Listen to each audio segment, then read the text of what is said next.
Viktor Orban mund të jetë lideri i një shteti të BE-s që e ka takuar më së shpeshti Vladimir Putinin.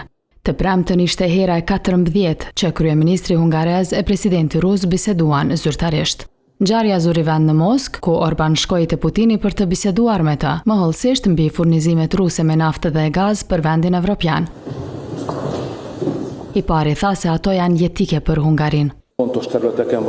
Ne kemi fusha të rëndësishme bashkëpunimi dhe nuk kemi hequr dorë nga asnjëra pavarësisht presionit të jashtëm. Do të doja të riafirmoja se energjia ruse formon bazën e furnizimit me energji të Hungarisë tani dhe në të ardhmen.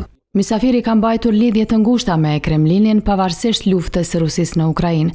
Hungaria madje i ka rritur importet, duke kundërshtuar planin e BE-s për eliminimin e të gjitha lëndëve djegëse fosile ruse deri në fund të vitit 2027. Së fundmi, ky shtet u lejua nga Shtetet e Bashkuara të Amerikës që për një vit të mund të blej karburante nga Rusia.